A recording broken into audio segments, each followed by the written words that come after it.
So tonight's topic is what's eating your lunch. And this is one of the topics I think is just really, really important to teach and share, but it's due to the lack of information, it may not be the most comfortable to always take in. But parasites are a major contributor to why we do not get all the nutrition off of our food, from the digestive tract, through the small intestine, through the large intestine. And a lot of these parasites are microscopic, and some of them you can really see. And so tonight we're going to explore just all different influences about what parasites can do to every cell of the body. And the influence of parasites to our health has been around for back in the 1700s, way before then. It's just been part of life. We deworm animals twice a year. And I'm going to talk about how we can release the parasites every spring, every fall, at least. That should be done as a maintenance, but initially it may take a lot more to do that. So let's go to the first slide on parasites.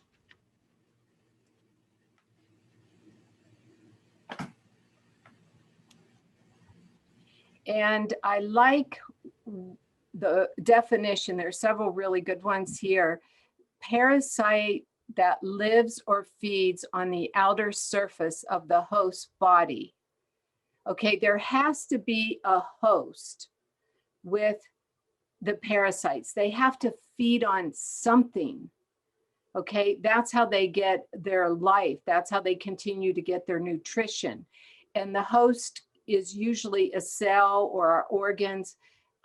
It could be food, it could be water. Those are the two common ways parasites, we get exposed to parasites and they come into our system. The more balanced your acid alkaline pH is in the bloodstream, the more resistant you are to parasites. You could be exposed to parasites, but as far as their longevity goes in the system will be less. They thrive, they absolutely thrive in an acidic bloodstream. Okay, they have to have the acid in the bloodstream in order to continue to live and lay their eggs. Parasites lay, it's just in the thousands and millions of how many eggs they lay a day when they have been ingested or we've been exposed to them. I remember there was a lady, and I'll just share a couple stories here in the beginning. And I think, let's say,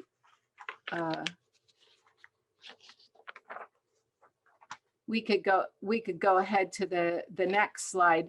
So my first experience with parasites was with myself years ago when I had no education about this. It wasn't, I just knew I was going to start releasing toxins out of my body.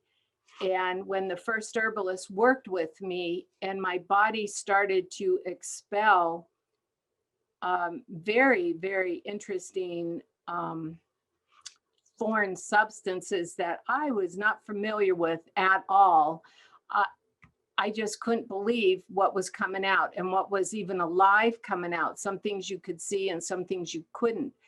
And I knew it had a direct connection to my health because I would feel better after the parasites would be eliminated. And that's when I started beginning to study this. And I've shared this before. One of the experiences that really got me to study this is when my middle child daughter got her another DPT shot, and she was just getting deathly ill, just emaciated and skin and bone, and she wouldn't eat. And when I took her to the herbalist, she said, put her in a big Tupperware bowl of warm milk for 4 nights in a row. Just have her sit there as long as she can, warm milk.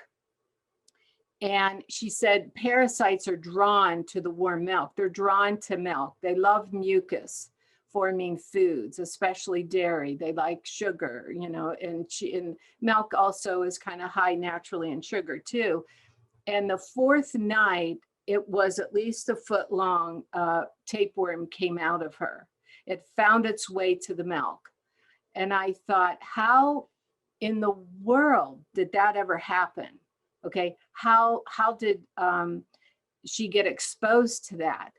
And tapeworms can, and here's where I'll talk about a little bit with children who suck their thumb, easily can pick up eggs and parasites.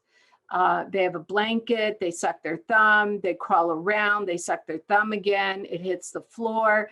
They're in the playground area. Again, it's real common to pick up parasites. Children do this all the time.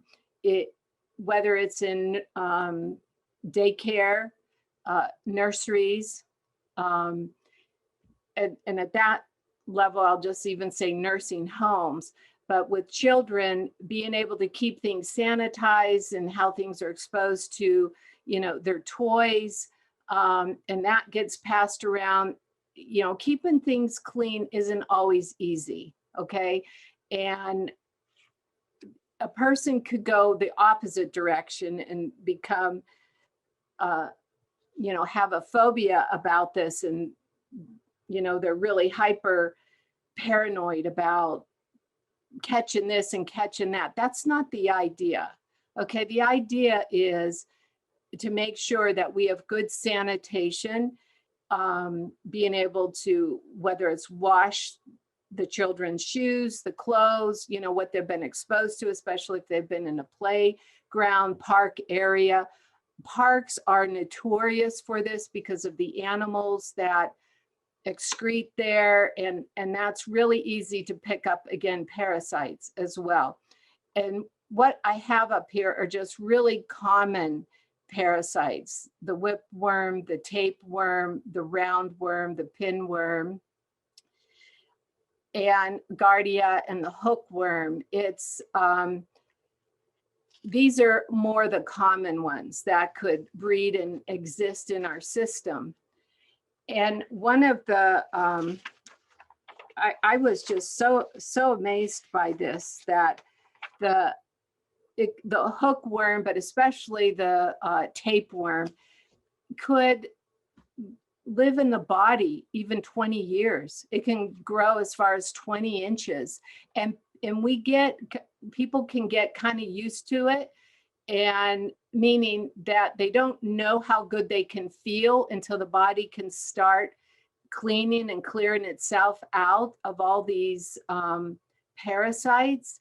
So what parasites can do is it really affects the immune system, okay? When you can't keep the nutrients up in the body, when you cannot digest your foods properly. Anytime there are parasites, there is an issue, there is a problem of properly digesting food.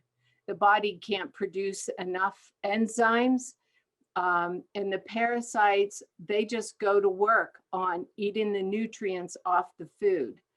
So we don't want to get rid of all the parasites. That's not even realistic. We'll always have some parasites in our body, just as we will always have some cancer in our body cells. And if we got rid of all the parasites overnight, you would be dead. It's just too shocking on the system. But talking about, how to test for parasites, okay? Because parasites, and this takes me back to when I had the situation with my daughter when she was about 2 years old. Wow, at least 3 stool samples she had taken, or I took her to the doctor for, and 2 of them, they got it mixed up with somebody else's name. And the other one, they said they couldn't find anything. Well, and I think, Kimberly, we were talking briefly about this in the office. You brought it up about how what you read, that was the most reliable way to test for parasites. That is, if it is in the large intestine, that is, if that is in the fecal matter. But a lot of times there are what's called blood flukes, brain flukes, lung flukes. They're in different organs. They're wrapped around and nesting. They're deeply nesting in the small intestine and the large intestine. So that stool sample won't always show up that way, okay?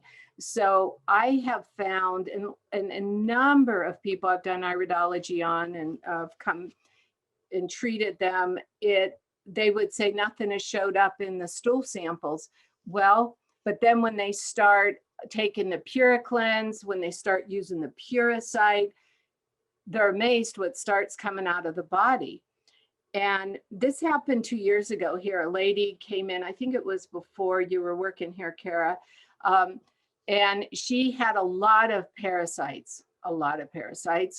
And she was saying nobody's believing her. She knows she feels things moving in here.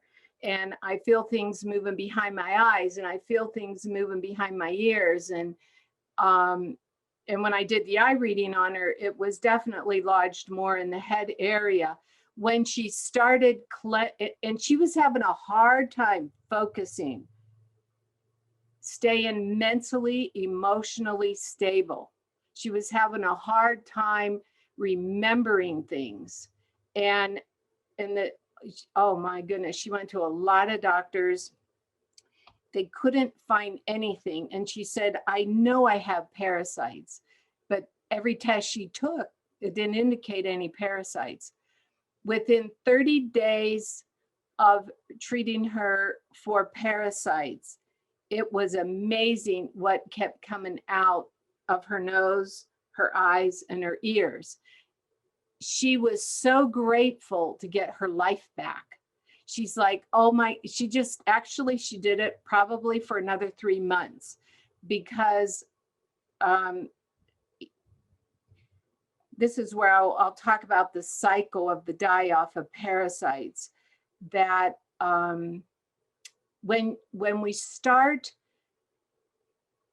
addressing the parasites and let them know the game's over, you don't belong here anymore, we're going to be changing things, you're changing your nutrition, you're not drinking tap water, okay, you're moving away from all the areas that it could bring them in, so we're going more for an aggressive die-off.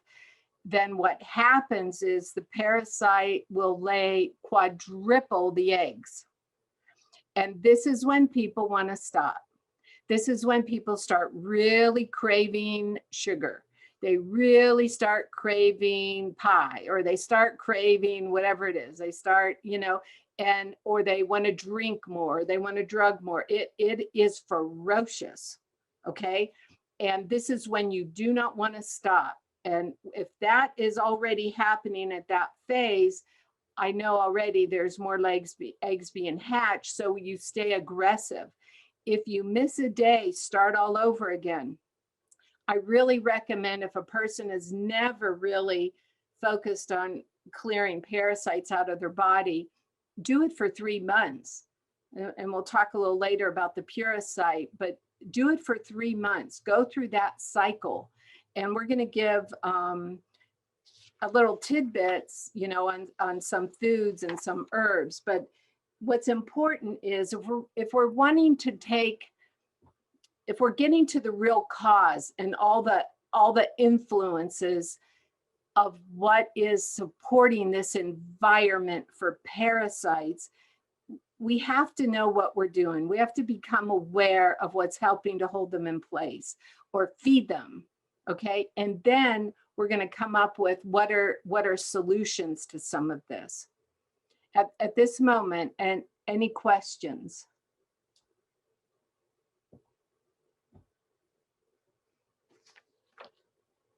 Okay. So let's go ahead to the next slide. Okay. Foods that may cause parasites.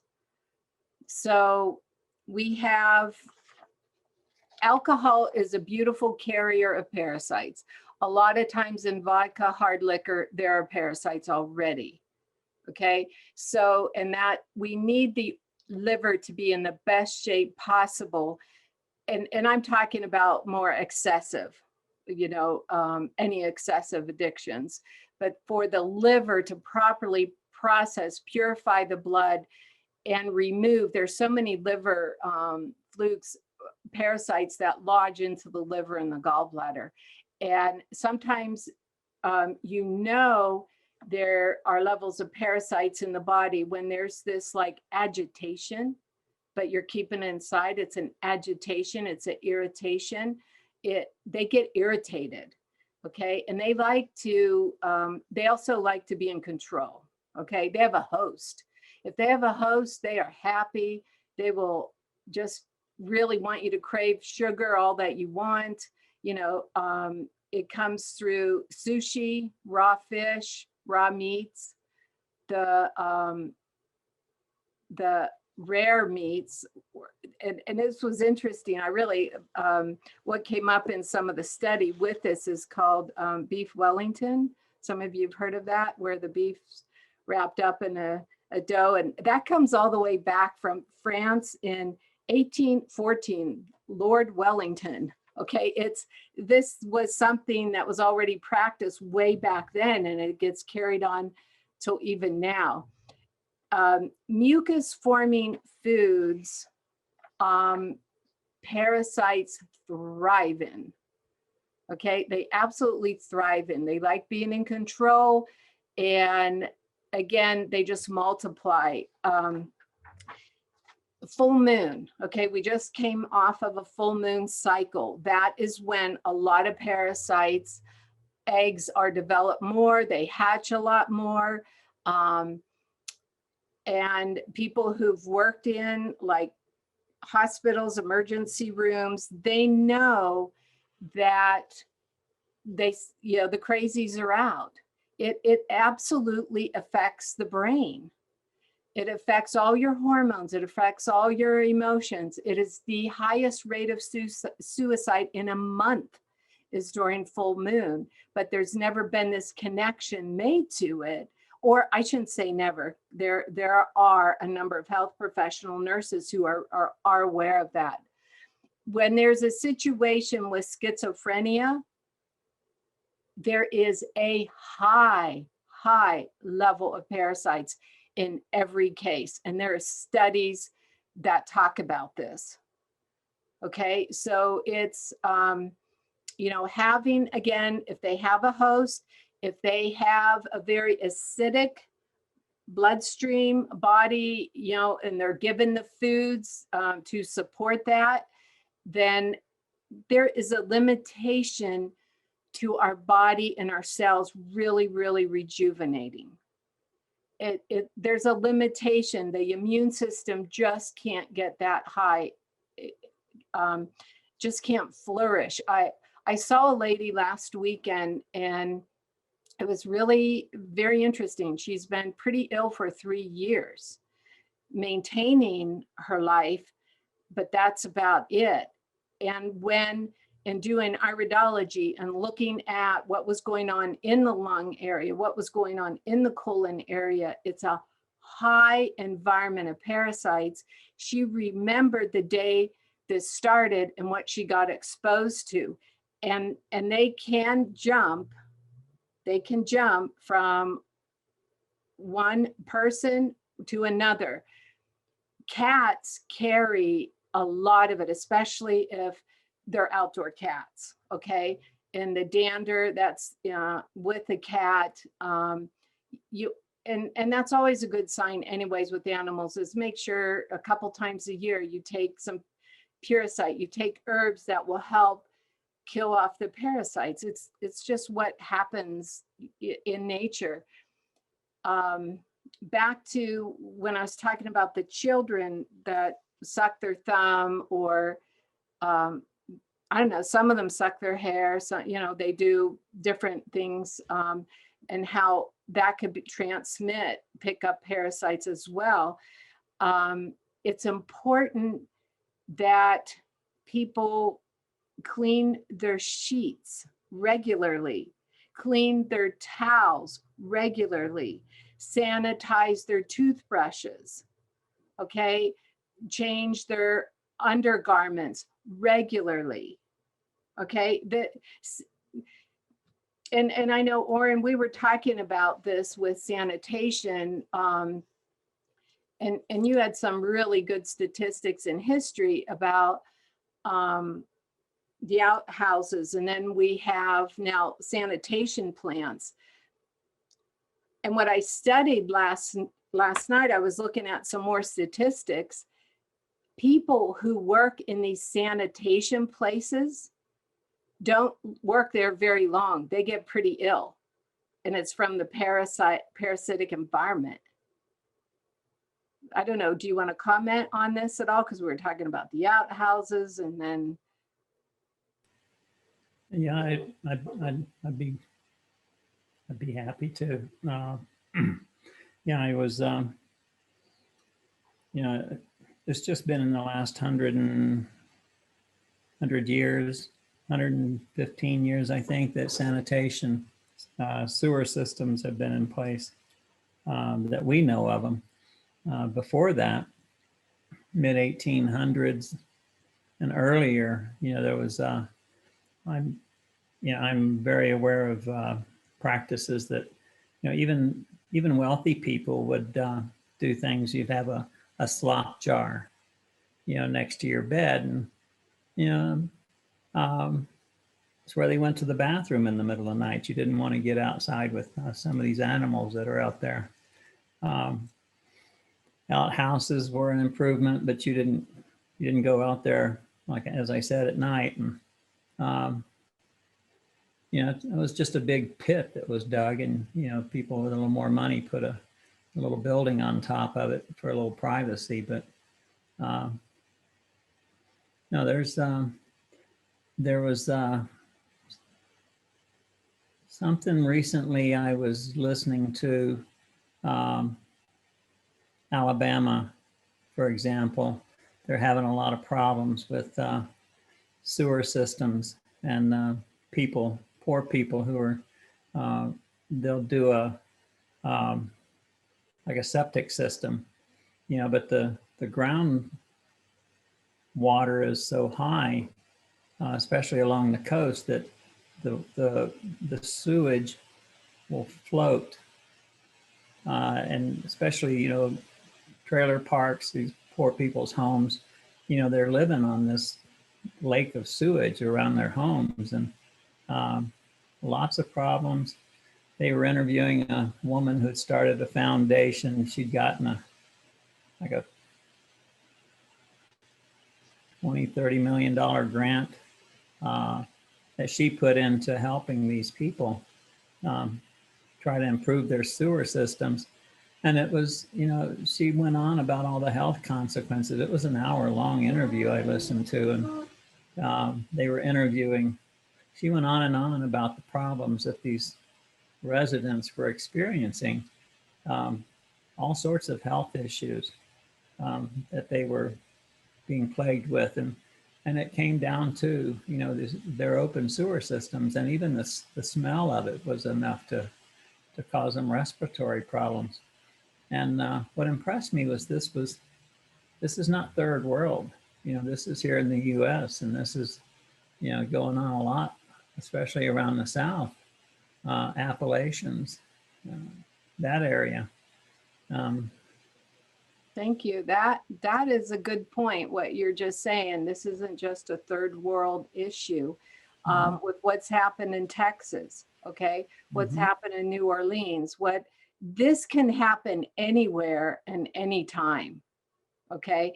And to be aware, and again, this isn't something people are talking about too much and they're speaking out about it, but to be aware of sanitation, even when we go to parks and public restrooms, um, even in your own bathroom, when you flush the toilet after you've had a bowel movement, you want the lid down.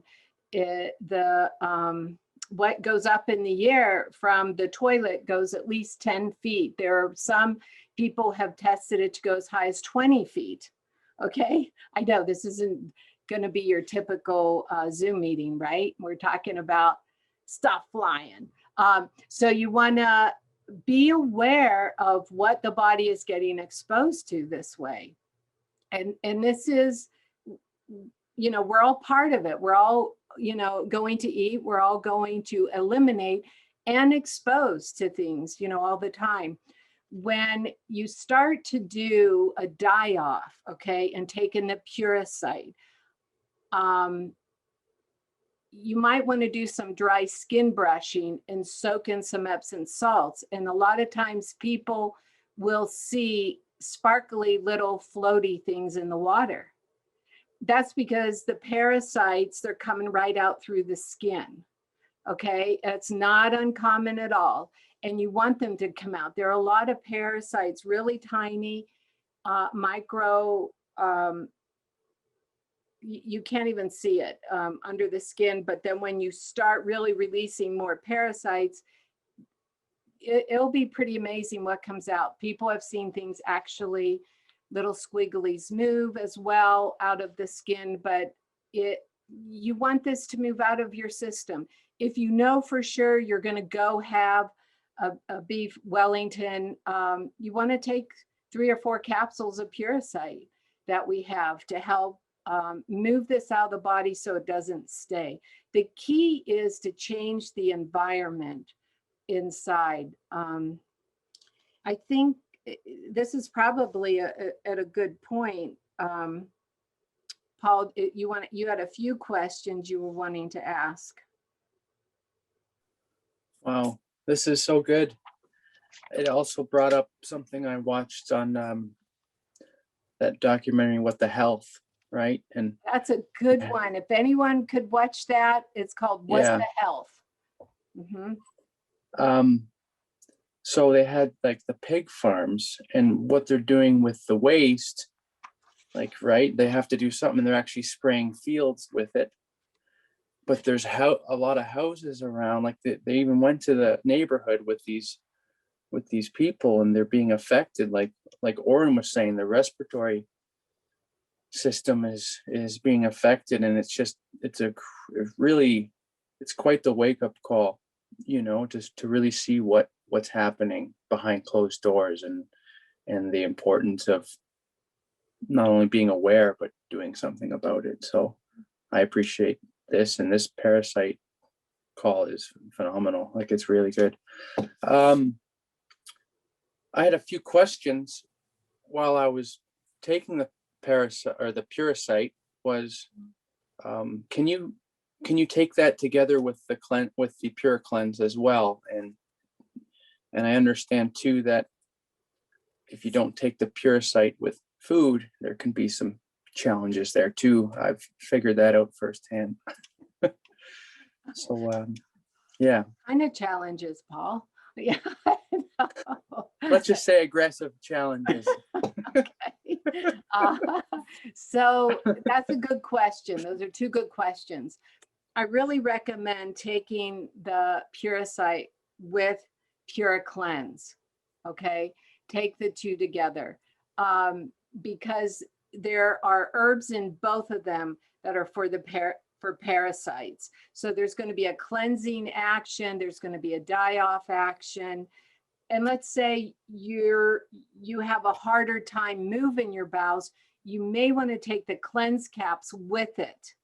okay, that will help move out the more toxic debris. The Pure Cleanse is loosening it up, helping to get it through the colon. It has the fiber in it. The cleanse caps can help move it through. Now you're bringing up something else that I want to mention about Parasite. Parasite should be eaten with food. It really should. You want to trick those parasites, okay? And when you give them the herb that has, and we'll go through this in a little bit, the diatomaceous earth, all the herbs that are in there, the parasites are just going to get crazy and they're going to gravitate towards that. And you eat it with the food, then it's like tricking a mouse or a rat, okay, something like that. And it will ingest those herbs. And the diatomaceous earth is so incredible because a lot of the parasites have such a hard casing on them that needs broken down.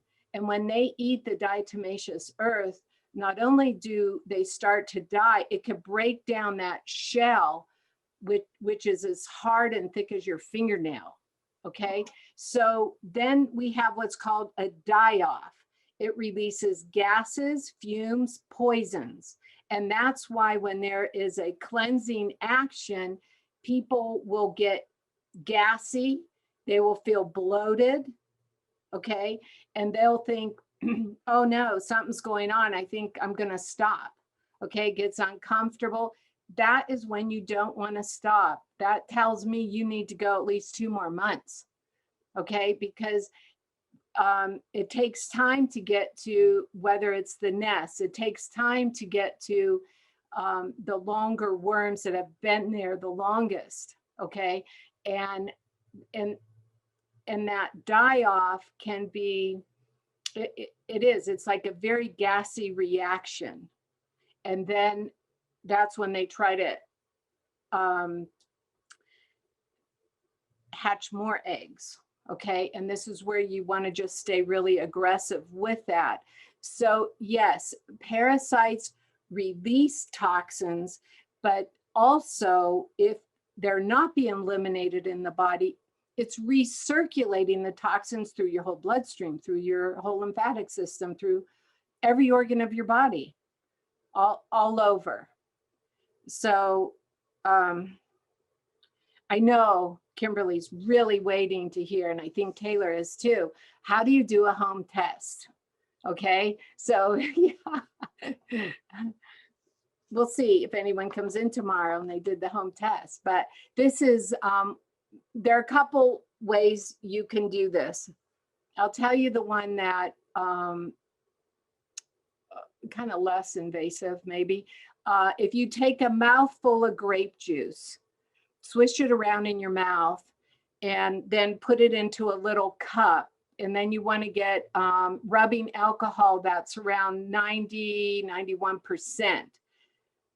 And you'll put 1 drop, then maybe 2 drops. Just go one at a time, wait and see. Get a magnifying glass, look real close, and you'll see if there's some little things starting to move.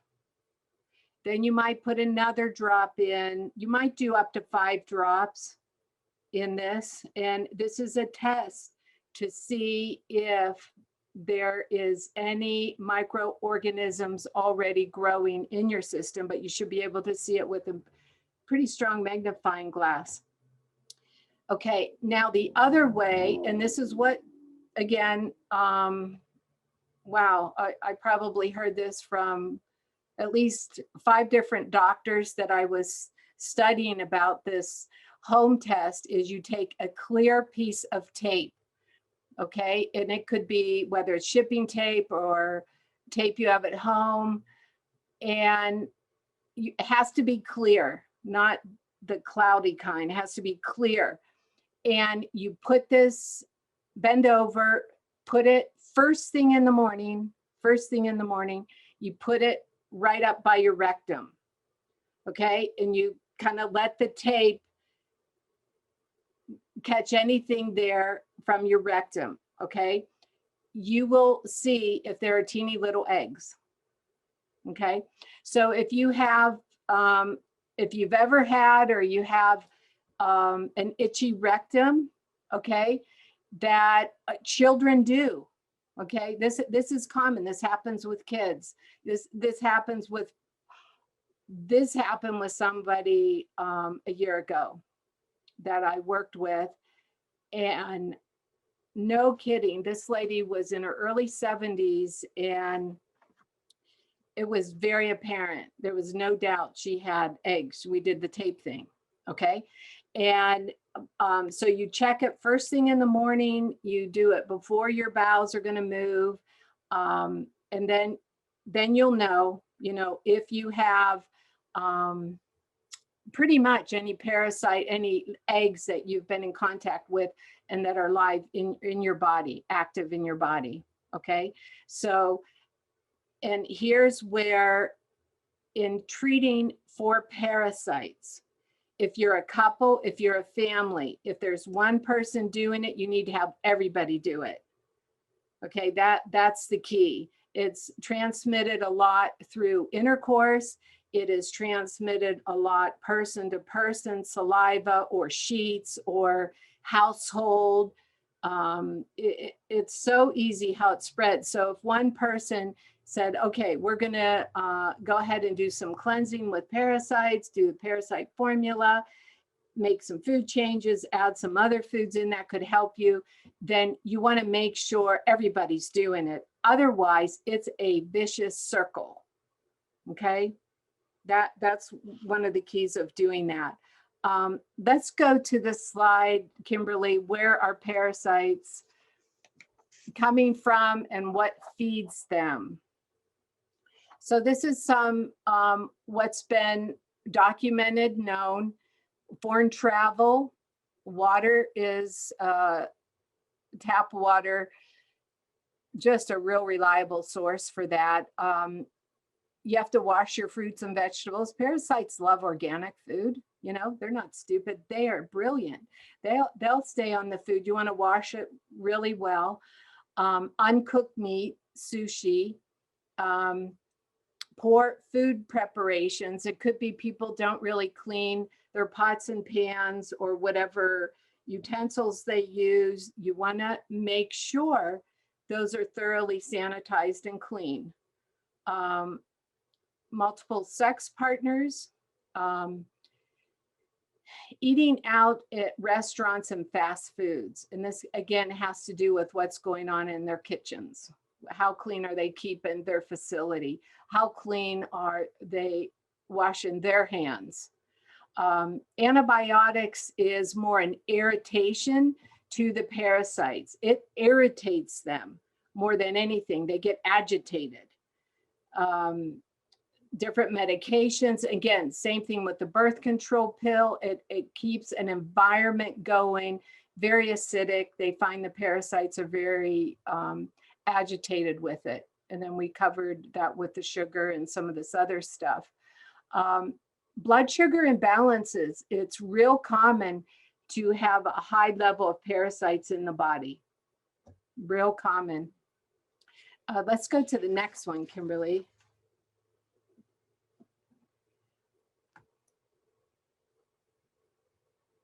Are parasites affecting your health? And these are just some simple, again, symptoms that come from parasite environments that go on in the body. So this is really just a good list. And if it's something, you're interested in wanting more, but I think I want to go to what our next slide is.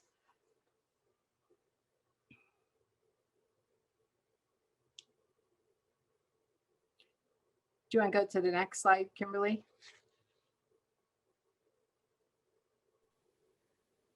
I have it on the Parasites Thrive slide. You see it, okay? Okay, great. Great. I just want to make sure because my internet gave me a little weird pop-up not that long ago, so I just want to make sure it's showing up okay. Okay, and these are just, again, health symptoms, grinding the teeth, That's a real common one for parasites. A lot of arthritic conditions, asthma, kidney, bladder, headaches. And then at the bottom, we're just talking a little bit about how parasites thrive on certain foods. Okay, let's go to the next one.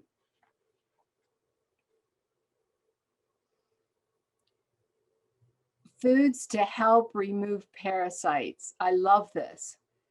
Okay, pineapple, pumpkin seed, cucumber, papaya, lemon, ginger, neem, garlic, turmeric. Oh, this is so awesome. Nature has a solution. Okay, we have a situation, no matter what, nature always has a solution.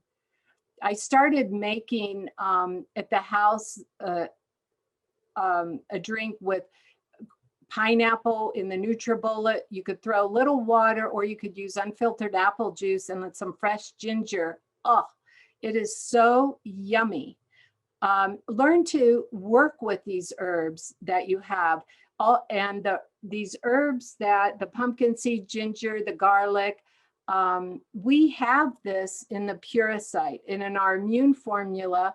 The turmeric and neem is in our immune formula. Okay, so building up the immune system, this is another beautiful thing about herbs, is you get all these incredible nutrients that are in the herbs. It knows how to cleanse, it knows how to build, it has an intelligence far beyond the parasites. Okay, the light always wins. Okay, and to have drinking lemon water, I've been doing this lemon master cleanse thing, that what it started from, what was that film, Oren, we were looking at? Oh, it was so good, on fasting. It was on fasting. I think it was on Amazon Prime, and lots and lots of research. And it talks about going 6 at night till 6 in the morning, 12 to 14 hours at least of fasting, of not to have anything, and clean your system out. It just naturally will start cleaning out. If you can add some of these products and herbs with it, you'll expedite it tremendously. That, and you have the choice to do 1 or 2, meals a day, and pick and choose what they are. But what that does to help reset the metabolism and the digestive system, I did this years ago, and now I'm back to doing it, and I'm already feeling such a difference. So you might want to, at home, make a drink with the pineapple, add some of the fresh ginger, add a little bit of lemon into it, and just start. It's delicious. Just start drinking a little bit of this every day. Last week we had the potassium broth. We talked about that. That builds up the immune system too. But these herbs will help also break down and remove parasites. Okay, let's go to,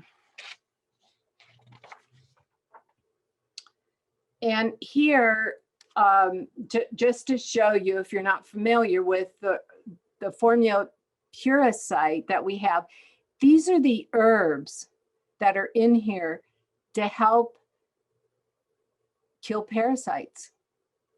Okay, we don't want them to have a host. We don't want them to take away our nutrients or modify our life in any way. I don't. And it is awesome, this formula. And again, I would say, do, if you can, 3 at once, at least a couple times a day. The colloidal silver is also known to capsulate parasites. Put them in a sack, and then the Parasite will move it out. Colloidal silver it just does its thing naturally that way. And then we have the immune formula, again, that has herbs in there for parasites, but also building the system. And after I share one more thing, if anyone has any questions, I'm open to it. But I want to talk with you about parasitic thoughts. Okay, I want to talk with you about the thinking that we can have that holds parasites in place. Okay, that gives them a good breeding ground. And when this is not only internally, but this is also around us. And let me back up a little bit. One of the areas to be very careful about with parasites are in hospitals. Okay, and I know the way COVID is right now, we're pretty restricted of going in, visiting or whatever, but this kind of relates to where I'm going with this, is why I'm real selective going into hospitals, because I have funny things follow me home, okay, sometimes. And so this parasitic thoughts can be feelings of hopelessness, feeling shame, feeling guilty. Okay, these are lower vibrations of lack of self-esteem or feeling defeated or feeling oppressed, feeling suppressed, lying, not being honest, not being truthful. It creates an environment inside where you're telling yourselves, oh yeah, you go to a lower vibration, it's okay. It's being feeling lesser than, or being a victim. Okay, these are anytime, or resentment, or let's say actually hatred. You may as well just put up your flag, you surrender to all the parasites, come get me. Okay, our thoughts have to stay strong, even for there to be a good healthy die-off and to make these changes nutritionally. Our thoughts and our intentions affect everything that happens in our body and everything that goes on around our body. Okay, there are what they call parasitic spirits. Okay, so this is very interesting, because if we are carrying this inside, we're going to attract that outside. Parasites feed off of light. Okay, they want your organic food, they want your nutrition, they want your strength. Okay, it gives them false life. Okay, so being aware that this isn't, I'm not just talking about this on a physical level, definitely, but I want to talk about deeper issues that can hold things more in place of why we attract certain things we attract, whether it's people, whether it's spirits, bars, for example. That is one place I can promise you, you do not go home alone. You don't, okay? Just because you don't see it, you don't see what's coming with you, okay? When we go to a place, we're not consciously in control. We have other energies, whatever you call them, that will come into our mind, that will come into our life, or they will follow us. I have done throughout the years a lot of house and home clearings. And a situation with the neighbor that I would clear their house, do sage and do some ceremonies, have it feeling really good. And then, oh my gosh, a week later, she would say, can you come clear my house again? This kept going on. And I'm like, what is bringing this back in the house? Okay, on an energetic level. Well, a member in their family was involved in some things that had some addictions, and when they would get extremely intoxicated and come back home, that's when a lot of this energy would come back into the house. Okay, so I'm not going into this in too much depth, but enough to say it's real. Okay, it's there. I never studied it before it started happening to me. It just started showing up. And then energies love those lost spirits, or whatever you call it, parasites. Okay, they just have to have a host. Okay, I don't want to be their host. I want to keep learning how not to be a victim to myself, how to come into the better place of my consciousness. And granted, I don't do it perfectly, but it's a practice. It's an ongoing practice. and I want to read one thing in before I ask if anyone has questions. And it's my first book I wrote, She Thought She Could, She Did. In chapter 12, I want to read something that I wrote in this book. It says, divine healing. Our deepest fear is not that we are inadequate. Our deepest fear is that we are powerful beyond measure. It is our light, not our darkness, that most frightens us. We ask ourselves, who am I to be brilliant, gorgeous, talented, and fabulous? Actually, who are you not to be? You are a child of the divine. Your playing small does not serve the world. There is nothing enlightened about shrinking so that other people will not feel insecure around you. We are all meant to shine as children do. We are born to make manifest the glory of God that is within us. It is not just in some of us, it is in every one. And as we let our own light shine, we unconsciously give others permission to do the same. As we liberated from our own fear, our presence automatically liberates others. And this is by Marianne Williamson. So in that note is, I hope to inspire you to be the best you, make the changes you're capable of making, and continue to practice that. So does anybody have any other thoughts or questions? I don't know how this time flies, but it does.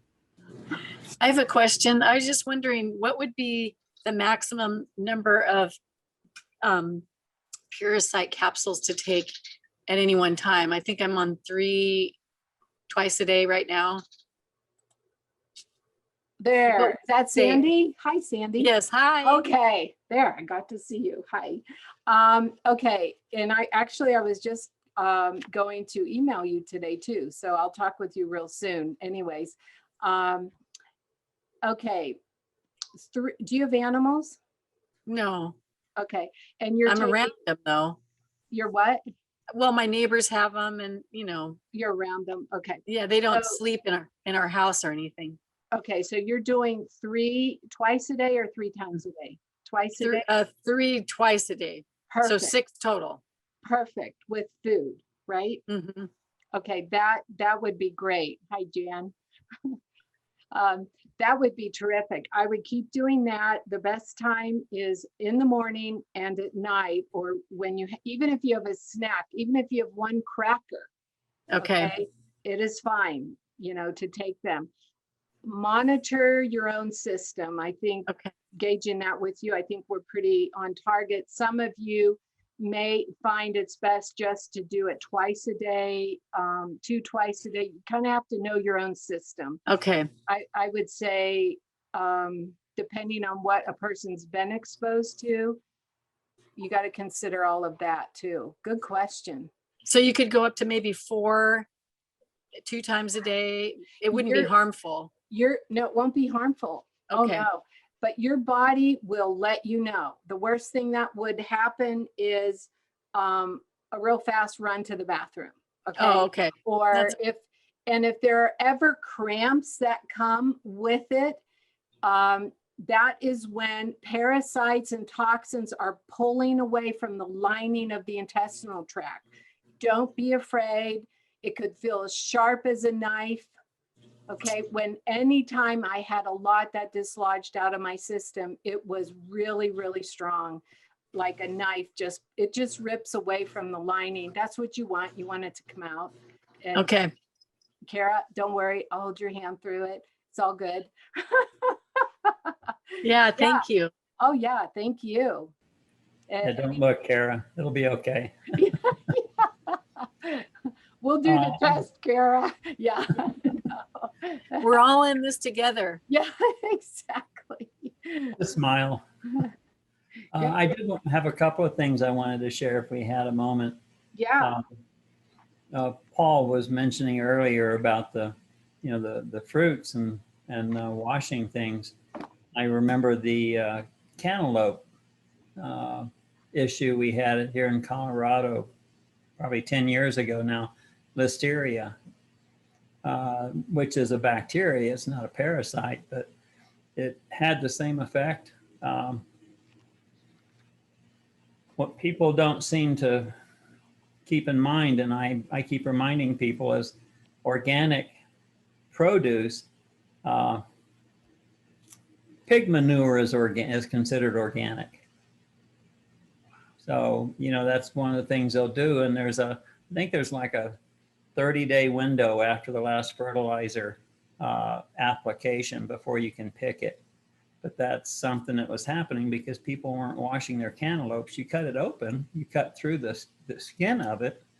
But, things like avocados, they've got a skin on them. But if you're cutting through them, you have that potential to get that bacteria or that parasite from that manure into the produce. So it can cause a problem that way. And it does oftentimes.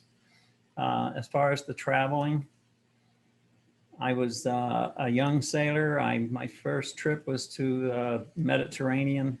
We went to Cairo, Egypt. I'm at the U.S. Embassy. Some half dozen Marines were leaving. So they were throwing a party for them, and they invited us sailors over there for that. And I was told don't drink the water, which was fine. I was drinking whiskey with ice. The ice ended up, and it was at the embassy, which you'd think would be safe, but I ended up with Montezuma's Revenge. It was about 2 weeks. I was praying for God, take me, I'm good. But it was ugly. And It was in the whiskey, no, it was in the ice. in the ice. I was using ice with my whiskey. I didn't think about it's at an embassy. You would think it's going to be okay, but even there, and I noticed that in another place. I was in the Philippines, going from one city to another, and I'd bought a 6-pack of beer, and they iced it down in a bucket for me. And about halfway there on this old hot bus, I happened to look down in that bucket between my legs where these beers were to get another one. And I realized they had made the ice from the water that flows in the river between the base and Olongapo. They called it, forgive me for saying, they called it Shit River for a reason. That's where they dumped all their effluent. They didn't have a sanitation system. So downstream from the city is where they were taking this water to make ice. And there was some ugly looking stuff floating in that water. I didn't want any more beer after that. So, if you're traveling, think about this. Our neighbor to the south is not that good, doesn't have that good of sanitation. That's been an issue in the past, maybe not so much now, but it'll get you.